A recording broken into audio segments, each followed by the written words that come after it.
People think a man who stands still all night is doing nothing. They look at the bearskin and the gloves and the rifle held just so, and they decide there is nobody home behind the eyes. I have heard them say it to my face, an arm's length from my mouth, as though I were a suit of armor with a draft moving through it. I let them think it. A guardsman learns young that the stillness is not an absence. It is a kind of work, the hardest kind, and the men who underestimate it are the ones who learn, too late, that the still man saw everything. I was the night watch in the counting hall of Verdun Palace in the winter the old king died, and I will tell you exactly what was happening behind that unmoving face, because there is a man who would very much have preferred the story stay buried with him, and it did not. My name is Croft. I held the inner posts of the House of Caraway for 19 years, and of all the nights I stood, those are the ones I would stand again. You should understand the shape of the place first, because the shape is half the story. Verdun is not the part of a palace that people are shown. The forecourt with the great gates, the wide stone steps where the crowds gather and the cameras come, the painted state rooms where the ribbons are cut, those are the front of the house, the face it turns to the world. Behind them, down a stair and along a passage the visitors never see, the working bones of the place go on for what feels like a mile. Storerooms. The plate room with its iron door. The long gallery, lined with the portraits of dead men, that runs the whole north side. And at the far end of the long gallery, behind a door of oak banded in black iron, the counting hall. The counting hall was where the money of the house lived as numbers. Not the coin itself, that was in the strong room beyond, but the record of it. The ledgers, the warrants, the great bound books in which every crown that came into the house and every crown that went out of it was written down in a clerk's careful hand. There was a long table down the middle of the room, black with age and candle smoke, and a row of high desks against the wall where the clerks worked by day, and a single brass lamp that the night man was permitted to keep lit on the table. By day the counting hall was full of pens scratching and quiet argument. By night it was mine, and the only sound was the bell from the chapel tower marking the watches, and my own breathing, and now and then the settling of the old timbers as the cold came in. I want you to hold one thing in your mind above all the rest, because it is the thing the powerful man never thought to ask about me. My father was a quartermaster sergeant. He weighed out the rations of a regiment for 30 years, salt pork and biscuit and the spirit ration, and he weighed every one of them to the dram. I grew up watching him do it. I learned at a kitchen table, before I could properly read, that the difference between an honest man and a thief is sometimes only a half-ounce, and that the half-ounce belongs to somebody, to a hungry man on a cold march who is counting on it to be there. My father used to say that a ledger is a kind of promise, that the numbers in it stand in for bread and boots and a roof, for men too far away to speak for themselves, and that to falsify a ledger is not to scratch ink. It is to take the bread out of a far-off mouth and call it bookkeeping. He said this to me so many times that it stopped being a saying and became something nearer to the way my hands worked. So when they put me on the night watch in the counting hall, where the promises of the whole house were kept in ink, they had, though none of them knew it, posted the wrong man to stand still and see nothing. I could no more not see a number than I could not feel the cold. It was in me before my uniform was. The old king had been dying a long time, and the house had run, in those last months, the way a great house runs when the master is upstairs and failing. The doctors came and went. The bells were muffled, and the day-to-day of the place, the keys, the accounts, the running of the whole machine, passed more and more into the hands of one officer, because the king could no longer hold it, and the heir was a boy of 19 who had not yet been taught where the levers were. That officer was the controller of the king's household. His name was Carwin Vane, and he was, I will grant him this freely, an impressive man to watch. Tall, silver at the temples, a voice that filled a room without seeming to rise, and a way of moving through the corridors as though the walls had been built to frame him. He carried the keys of the counting hall and the strong room on a chain at his hip, and he carried the late king's confidence, and in the last winter he carried, by slow degrees, very nearly everything. The clerks bowed lower to him than to the doctors. When he passed down the long gallery, the candle flame seemed to lean. I had stood my post under him for 2 years, and he had never once looked at me. That is not a complaint. It is the ordinary condition of a guardsman. We are furniture to the great, and there is a freedom in it because furniture is told things. Furniture hears the conversation the man would never have in front of an equal. I had heard a great deal in 2 years, and most of it was nothing. The small vanities of important people, the dinners and the slights and the marriages. None of it mattered. I let it pass through me the way the cold passed through, and I kept my eyes forward, and I marked the bells. The thing that did matter began, as the worst things do, with something very small. It was the 3rd week after the king took to his bed for the last time. The clerks had gone, the lamps were down to my one, and somewhere near the 2nd bell of the night I heard the iron lock of the counting hall turn, and the controller came in alone. There was nothing strange in that at first. He held the keys. The room was his to enter. He nodded to no one, I was no one, and went to the long table and lit a second candle of his own, and opened one of the great warrant books, the one where the orders for payment from the household funds were recorded and sealed. He worked for the better part of an hour. I stood where I was posted, at the inner wall by the door, and I watched the room the way I was trained to, which is to say I watched all of it without appearing to watch any of it. And I marked, without meaning to, because my father's hands were in mine, the things a quartermaster's son cannot help but mark. He was not reading the book. A man reading a ledger turns pages, runs a finger down a column, frowns, moves on. The controller was writing in it, and a man who keeps the accounts honestly writes in the accounts by day, at his high desk in the light, where the underclerks can see and the work can be checked. He does not come alone at the 2nd bell of the night to write in the warrant book by a single candle of his own. When he had done, he closed the book and pressed the seal to a loose warrant. I heard the small wet sound of the wax and saw the candle catch the gold of the matrix as he turned it. Then he gathered his papers and his candle and went out, and the iron lock turned, and I was alone again with my one lamp and the bell tolling the 3rd watch. I want to be honest about that first night because I have heard men tell stories of themselves in which they knew everything at once, and they are lying. I did not know anything. I knew only that a thing had been done in the dark that is properly done in the light, and that it sat wrong with me the way a half-ounce short sits wrong, a small cold weight under the breastbone. I stood my watch out. In the morning, before I came off, I did what my father's son does. I wrote it in my log. You should know about the log because the log is the whole of it in the end. Every guardsman of the inner posts kept a watch log, a plain-bound book, issued by the captain of the guard, in which the night man wrote the hours of his watch and anything that happened in them. Most men wrote 3 words a night: quiet watch, nothing to report. The captain glanced at them once a month and signed them, and they went into a chest and were never read again. They were a formality, a discipline kept up out of habit, the way you polish a buckle that no one will inspect. I did not keep mine that way. I had never in my life been able to write 3 words where there were facts to be set down. My father's training again. So my log said, in the careful small hand he had taught me. The 2nd bell, the controller of the household entered the counting hall alone, worked at the warrant book by his own candle until near the 3rd bell, sealed 1 warrant and withdrew. I gave the times by the chapel bell, which a guardsman's ear counts without thinking. I did not write that it was wrong. I had no right to write that, and no proof. I wrote only what I saw, the times and the facts, the way you record a column of figures you have not yet added up. Then I went and slept, and I thought, I confess, that it was likely nothing. It was not nothing. It happened again 4 nights later, and again the week after, and by the turn of the month I had 4 entries in my log, all the same, the 2nd or the 3rd bell, the controller, alone, the warrant book, the seal, the candle, the withdrawal, and a cold weight under the breastbone that had stopped being small.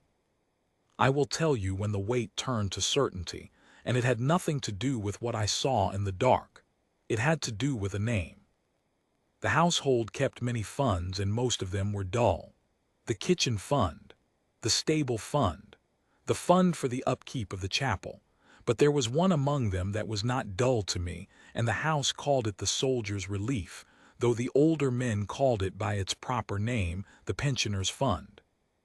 It was the money the Crown set aside for the men who had served the house and been broken in the serving, the maimed, the blind, the lungs ruined by a winter on the line, the widows and the children of the men who did not come home at all. It was an old fund and a sacred one, and in the house of Caraway it was a point of honor that it was never touched, never short, never late. I knew that fund from the inside of my own life.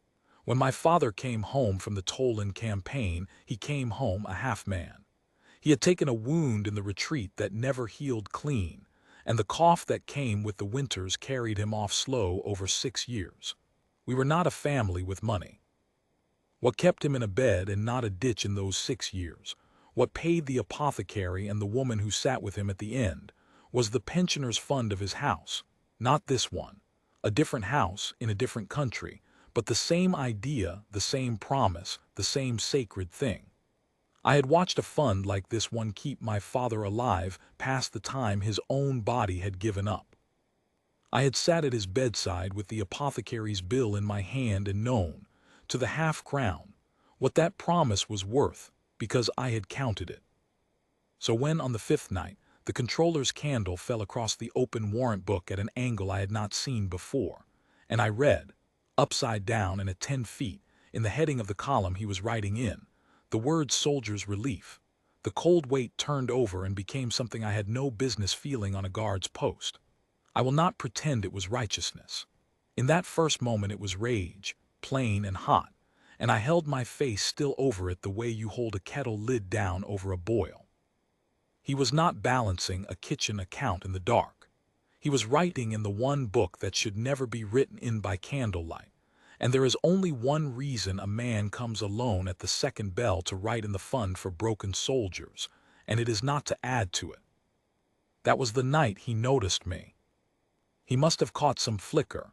I do not think my face moved. I have trained that face for 20 years, but he was a man who lived by reading rooms, and perhaps a man like that feels a watcher the way a deer feels one.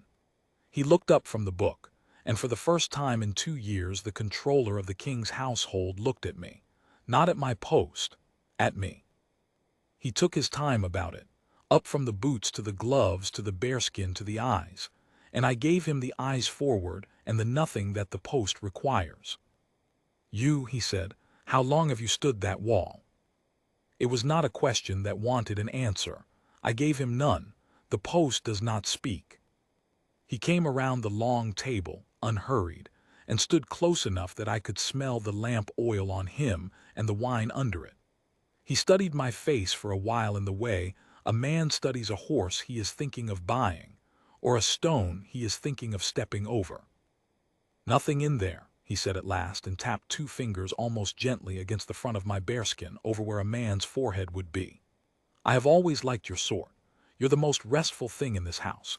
A Kotrak that breathes." He smiled, and it was a good smile, a warm one, the smile of a man entirely at his ease. "You stand here all night and you see nothing and you say nothing, and in the morning you go and you sleep like the dead. That is the whole of your trade, isn't it? To be furniture that has been taught to salute." He waited, I think, to see whether the insult would move me, because the insult was a test. And I want to be clear about what I felt, because the niche of my whole life was being tested in that moment, and the temptation people never credit is real. There was a sentence I could have spoken that would have wiped the smile off him. There was a way I could have turned my head and let him see, just for an instant, that the Kotrak had read every word over his shoulder for a month. I had that satisfaction in my hand, the way you have a coin in your pocket, and the whole training of 19 years came down to one thing, which is that you do not spend it. The satisfaction is not the point. The post is the point. A man who answers an insult has given the insulter what he came for, which is to know where you are. I was not going to tell the controller where I was. So I gave him the eyes forward and the stone face and the silence. And after a moment he laughed, satisfied, and patted my chest once more as a man pats a wall he has decided is sound, and went back to his book, and I had won the first round of it by losing it on purpose, which is the only way that round is ever won. But he had counted me now, and I had felt the count, and a man does not survive at court as long as Carwin Vane had by leaving a witness unhandled, even a witness he believes is furniture. 2 nights later he handled me. He came at the usual hour, but this time he did not go to the book. He came straight across the room to where I stood, and he set on the table beside me, with a small soft chink, a purse. It was a good purse, fat, the leather oiled. He did not push it at me. He simply set it down within my reach and stepped back and folded his hands and looked at me with the warm, easy look, and spoke to me in the reasonable voice he used on the doctors and the clerks, and I have no doubt the dying king. "I am going to speak to you," he said, "as one practical man to another, because I have decided that you are a practical man and not, after all, only a co-track. The work I do in this room at night is the king's work. It is delicate, and it is dull, and it does not concern the watch. A great house runs on 1,000 quiet arrangements that the world is happier not knowing, and your post puts you in the way of one of them. That is no fault of yours. It is an accident of the duty roster." He nodded at the purse. "That is for the inconvenience. There will be the same again at the turn of every month for as long as you keep this post, which I can see to it is a long time and a comfortable one. In return, I ask of you exactly what your post already asks of you. You see nothing. You say nothing. You write in that little book of yours the 3 words your fellows write: quiet watch, nothing to report, and you sleep like the dead in the morning. We understand each other, I think. We are both men who keep a great house's secrets." I looked at the purse. I will not tell you the figure, because I did not open it and I do not know it, but I knew the weight of a purse the way a quartermaster's son knows weights, and it was more money than a guardsman of the inner posts earned in 2 years, set down on a table as casually as a man sets down his gloves. And I want you to understand the size of the thing he was asking, because he had dressed it so well as a small thing. He was asking me to write 3 false words in an honest book. He thought it was nothing. He thought a watch log was a formality, a buckle no one inspects, and that the difference between quiet watch, nothing to report, and the truth was only ink. But I had been raised by a man who taught me that a ledger is a promise, and that to write a false number is to take bread from a far-off mouth, and the controller was not only stealing the bread of broken soldiers in the next book over. He was now asking me to make my own book lie about it. He was asking me to become, with 3 small words, a partner in the thing my father had spent his life standing against at the cost of his lungs. I did not move. I did not reach for the purse, and I did not push it away, because to push it away is to speak, and to speak is to tell him where I was, and I had decided weeks ago that I would never tell this man where I was until the day it would do the most good. I gave him the eyes forward and the silence and the stone, exactly as I had given it the night he called me a co-track. And I let him read into it whatever he wished. He read into it what such men always read. He read consent. He read that the furniture had a price and that he had met it. He smiled the warm smile and left the purse where it lay and went to his book, Content. And when he had gone near the 3rd bell, I picked up the purse with 2 gloved fingers, the way you lift a dead rat by the tail, and I set it on the high desk of the chief clerk where it would be found in the morning by an honest man in the light, and I went back to my wall, and at the end of my watch I wrote in my log the truth, the hour, the purse, the offer in his own words as near as I could hold them, the withdrawal. I did not write that I had refused, because I had not spoken a word of refusal, and a guardsman writes what happened, not what he felt. I wrote that the offer was made, and that the purse was left on the chief clerk's desk. The fact of where I put the purse was my refusal, set down in the only language a ledger speaks, which is the language of where a thing actually went. I knew then that I was in a kind of danger I had not been trained for. I had stood between angry men and the people they wanted to reach. I had taken a thrown punch once and given nothing back but the wall of myself. I had stood a post in a fire long enough to be sure the last family was clear before I moved. None of that is the danger I mean. The danger I mean is the quiet one. The controller now believed he had bought me, and a man who believes he has bought you is a man who has stopped being careful in front of you, which is good for the watcher. But it is also a man who, the day he learns he has not bought you, will not be content to simply replace you. He will have to bury you, because you will know too much to be allowed to merely walk away. I understood, standing at my wall in the small hours, that the morning the truth came out I would either be the man who brought it out or the man it was buried with. There was no third door.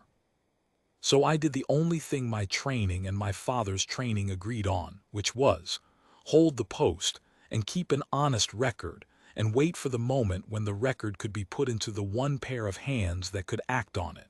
Not the wrong pair. That mattered more than anything.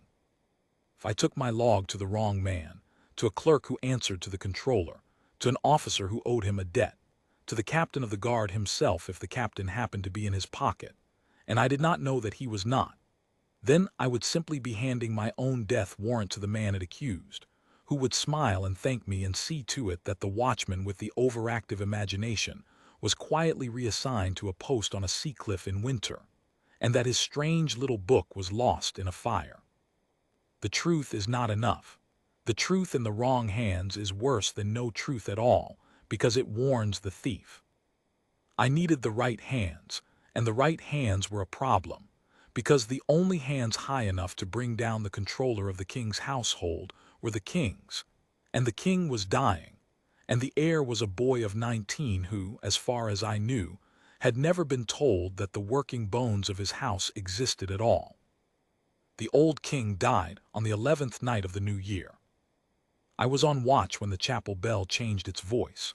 There is a particular slow tolling that means the master is dead, and every man in the house knows it asleep or waking, and I stood my wall through the rest of that night while the great house woke and wept above me, and I thought about the boy who was now the king, and about how the days between the death of a king and the crowning of the next are the most dangerous days a house can live, because for a little while no one is quite in charge, and the man who holds the keys can do a very great deal in the dark before anyone thinks to ask him for them back. And the controller did. The nights after the old king's death he came not at the second bell but at the first, and not for an hour but for 3, and twice he came with a clerk I did not know, a thin, pale man who wrote at the controller's dictation and never raised his eyes, and the work in the warrant book grew faster and heavier, and I understood that he was racing the calendar. He had until the coronation. He had until the day the council assembled to present the new king with the accounts of his house and to confirm, or not confirm, the officers who had served the old one. On that day the books would be opened. On that day the soldiers' relief would be read out, and if it was short, and I knew now that it was short by a very great deal, because I had 4 warrants worth of figures in my head and the figures did not balance against any honest purpose. Then the question would be asked, in front of the new king and the whole assembled house, where the money had gone. Vane's whole scheme, I came to understand over those racing nights, hung on the answer to that question. He did not mean to be caught short. He meant to have, by coronation day, a clean set of books, a second set, the false set he was building by candlelight, in which the soldiers' relief was whole, and the missing money was accounted for by entries that pointed nowhere a man could follow. A dead clerk would carry some of it. The war itself would carry the rest. It is wonderfully easy to lose money to a war, in a book, because the men a war kills cannot come forward to say they never received their relief. He would present the clean false books to the council, and the council would read them and find them in order, and the new king, who had never been taught to read a ledger and would trust the silver-haired man who had served his grandfather, would confirm the controller in his office and his keys for another generation, and the broken soldiers and the widows would go on being paid out of a fund that was being quietly bled into one man's pocket, year after year, with the king's own seal upon every theft. The seal. I have come to it now, and I must tell you about the seal, because the seal is the thing that hanged him in the end, and it is the thing he was too clever to think of, because a clever man thinks about the things other clever men would notice and forgets the things that are only known to a man who once, long ago, did a small and humble job. The old king's privy seal, the small seal, the one used to authorize payments from the household funds, the one the controller had been pressing to every false warrant, was a thing I had reason to know. 20 years before, when I was a new man in the house and a long way down the ladder, I had spent a season as one of the pages whose duty included the care of the small offices, and among my tasks had been the cleaning of the seals. I had held that privy seal in my hand 100 times. And I knew because every man who had ever cleaned it knew that it carried a flaw. The matrix had been dropped, years before my time, by a careless clerk, and the fall had chipped the lower curve of one letter in the king's style, the second letter, a fine clean break that left a tiny tail of bare metal so that every impression the true seal made carried in that one letter a small blunt scar. It was nothing. No one looked at it. The warrants were valid. The king's authority was in them. The chipped letter was a private joke among the men who polished the thing, a flaw you could feel with a thumbnail in the dark. I had not thought of it in 20 years. I thought of it now because, on one of those racing nights after the old king died, the controller pressed his seal to a warrant at an angle the candle caught, and I saw the wax, and the letter was whole. I will tell you that I did not breathe for a moment, standing at my wall, because there are only two ways the letter is whole.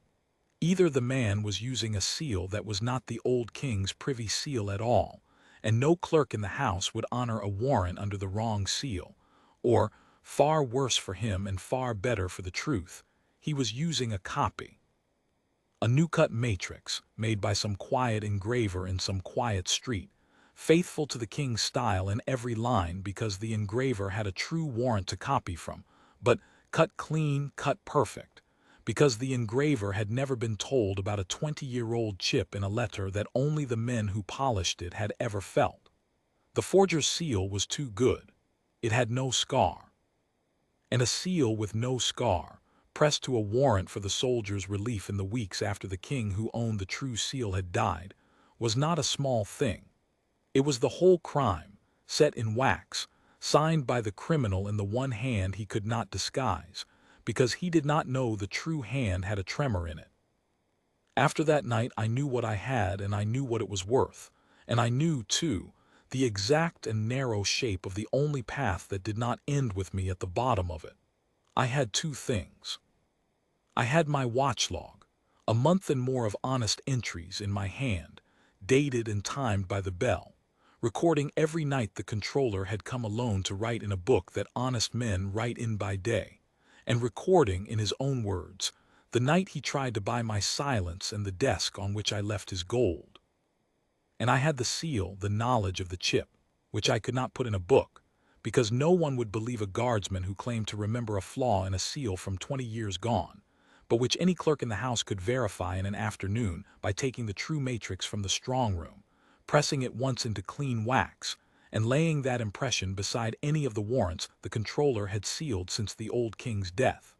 The honest letter would be scarred. The false letters would be whole. A child could see it. The log proved that the deeds were done in the dark by the one man who held the keys. The seal proved that the deeds were forgeries. Together they were a rope. Apart they were two strands a strong man could snap. And both of them were useless, worse than useless, fatal to me, unless I could get them, on the right day, in front of the right pair of hands, in a room the controller could not control. That room was the council. That day was the coronation eve, when the accounts were presented. And the right hands, I had decided, were not the council's. The council was full of men I could not vouch for, some of whom surely owed the silver-haired man their offices, and not even the new king's directly, for I could not get within 40 feet of the boy and would be cut down by his own attendants if I tried. The right hands were the hands of the one officer of the house whose whole sworn purpose was the law and the honor of the crown, who answered to no one but the king himself, and who held a seat at the council by ancient right, the Lord Marshal of the house, the keeper of its justice. I had stood a post outside his chambers years before. I knew him for an old hard man, plain-spoken, no friend of the court's smooth manners, the kind of man the controller's warm smile had never worked on and never would, which is precisely why the controller had spent years keeping the marshal at arm's length from the accounts.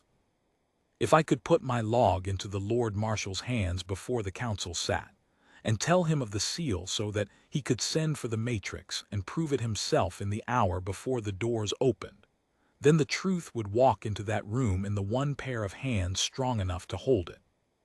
The danger was the hour of the carrying. The controller believed he had bought me. As long as he believed it, I was safe and useless, furniture with a price. The moment I moved, the moment I asked, a plain guardsman, for an audience with the Lord Marshal on the eve of the coronation, the word would run, because words run in a great house faster than men, and the controller would learn that his contract had legs, and a guardsman who tries to see the marshal and fails is a guardsman who has a quiet accident on a dark stair before he can try again. I would have one attempt. I had to make it land on the first throw, and I had to make it on the day, in the narrow window between the council assembling and the doors closing, when the controller would be too busy carrying his clean false books up the great stair to be watching his furniture. I have stood many hard watches. The hardest I ever stood was the 3 weeks between knowing all of this and being able to do anything about it, when I had the rope in my 2 hands every night and could only stand at my wall and watch the man knot his own noose and write it all faithfully in my log and wait. He came to me twice more in those weeks with the warm smile, and once he brought the second purse, the turn-of-the-month purse he had promised, and set it by my hand, and I left it on the chief clerk's desk again in the morning in the light and wrote it down, and he never once thought to wonder why his bought man kept leaving the gold where honest men would find it. He had decided what I was. A man who has decided what you are stops looking, and a man who has stopped looking has handed you the only weapon that ever truly matters, which is that he no longer knows where you are. The coronation was set for the feast of the New Year's turning, and the council was to sit on the eve, in the great council chamber above the state rooms, at the 3rd hour past noon. I came off my night watch that final morning with the log under my tunic against my ribs where it had ridden for a week, and I did not go to my bed.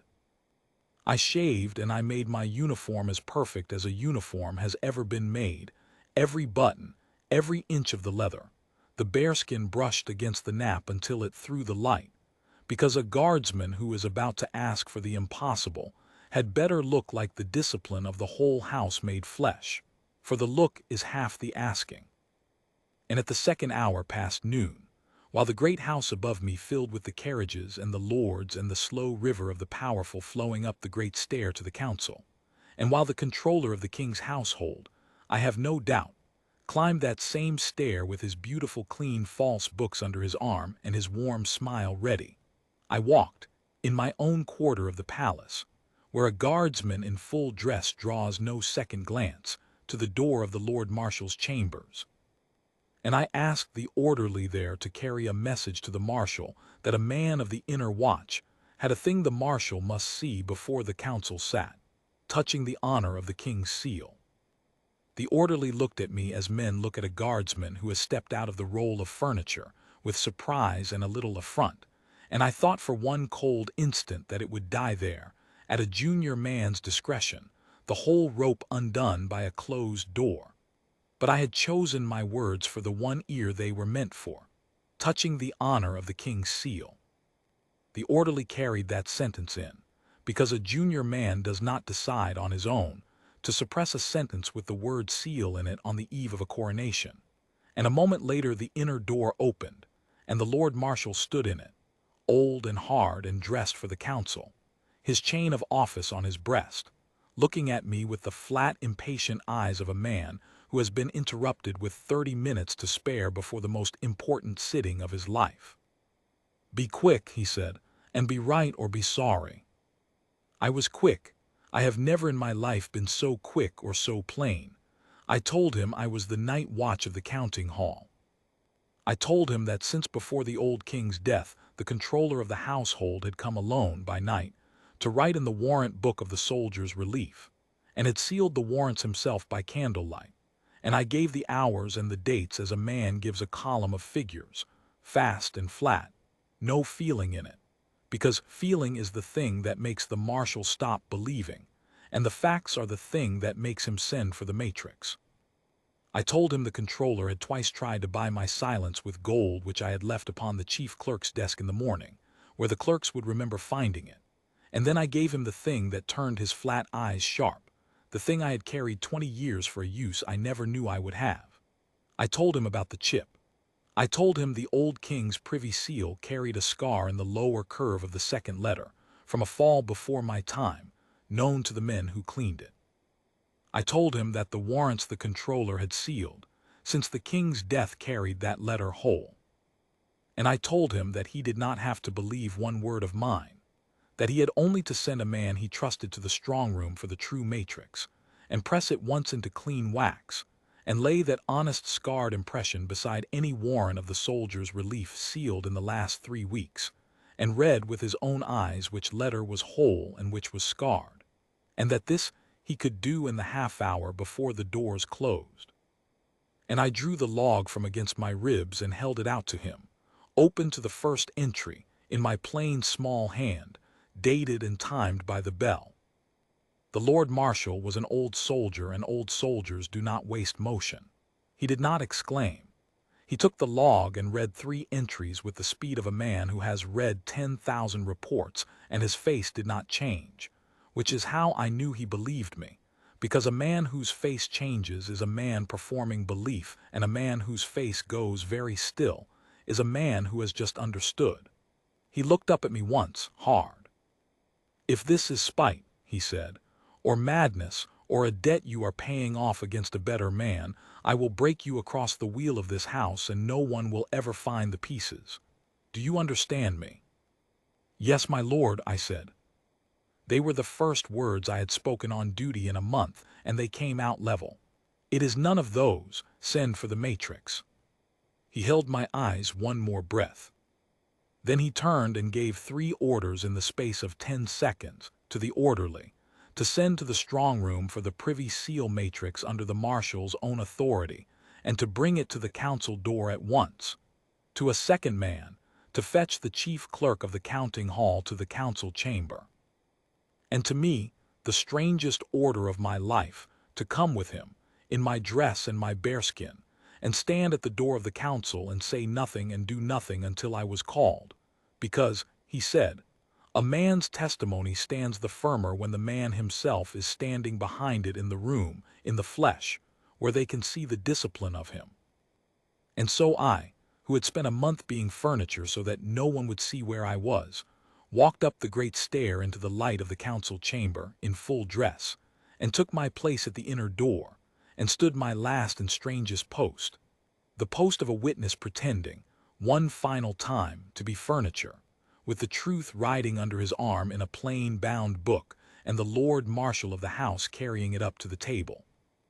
The council chamber was a great bright room, all of it the front of the house, painted and gilded, full of the most powerful men of the kingdom, and at the head of the long table a boy. The new king looked younger than 19 up there in his grandfather's chair, pale and straight-backed and frightened in the way that only the very young and the very brave are frightened, which is to say not showing it and getting through it by the back. And down the table, on the king's right hand in the place of the first officer of the household, sat Carwin Vane, silver and serene, his beautiful clean false book squared on the table before him, his warm smile resting on the room like sun on water. The accounts were read. I stood at the door and listened to a clerk read out the funds of the house one by one, dull number after dull number, and I watched the controller's calm, and I understood that I was watching a master at the top of his art. When the clerk came to the soldier's relief, he read it whole. He read it sound. He read out a fund of broken soldiers and widows that was, by the false books, complete to the half-crown, every penny accounted for, and the small loss of the war years explained by an entry that pointed at a dead clerk in a lost campaign, and the room murmured its approval of a fund so honestly kept in such hard times. And the young king, who had been taught nothing, nodded, and I saw the controller's smile deepen by the width of a hair. The smile of a man whose long night's work was about to be confirmed forever in the light. That was the moment the Lord Marshal rose. He did not raise his voice. He was, like me, a man who had learned that the still thing in a loud room is the thing that is heard. He said that before the council confirmed the officers of the house, he begged the king's leave to lay one matter before the table, touching not the accounts as they were written but the seal by which they were authorized. And he set on the table two things. He set the true Privy Seal matrix, sent up from the strong room by his order. And he set beside it a warrant of the soldiers' relief, drawn from the very book on the controller's table, sealed in the last 3 weeks. And he asked the chief clerk of the counting hall, an honest man, the man on whose desk I had twice left the controller's gold, a man who had wondered about that gold for a month and now stood and spoke, as a man does who has been carrying a question and is at last asked it, to press the true matrix into clean wax before the king and the council, and to read out, for all to hear, the difference. I watched Carwin Vane in that moment. I had watched him for a month and I knew his face better than my own, and I saw the exact instant the worm went out of it, not slowly, all at once, the way a lamp goes out when the wick is pinched, between one breath and the next. He understood before the wax was pressed. A man that clever understands a thing the moment the shape of it appears, the way you understand a chasm before you have measured it by the dark. He understood that there was a flaw in the world he had not known to forge, and that the flaw was about to be read out loud in front of the boy king and the whole assembled house, and that there was nothing, not the warm smile, not the silver hair, not the years of confidence, not the keys at his hip. There was nothing left in the great machine of his power that could stop a clerk from pressing a seal into wax and reading out a letter. The clerk pressed the matrix. He held the honest impression up beside the warrant. He read the difference in a steady voice, a clerk's voice, the dullest and therefore the most terrible voice in the world for a forger to be undone by, that the true seal bore in the lower curve of the second letter a small old scar, and that the warrant of the soldier's relief, sealed since the late king's death, bore that letter whole and clean, and that the warrant could therefore not have been sealed with the king's true privy seal, but with a copy of it, made by a hand that did not know the true seal's flaw. And then the Lord Marshal laid my log open on the table beside the two seals, and read 3 entries in his hard, flat voice: the hour, the controller, alone, the warrant book, the candle, the seal, and said that the night watch of the counting hall had recorded, faithfully and by the bell, every night the controller had come alone to seal in the dark the warrants that now stood proven false, and had recorded too the gold the controller had set down to buy his silence. Gold the chief clerk would confirm he had found upon his desk and wondered at for a month. The room did not erupt. Great rooms do not erupt, that is for smaller ones.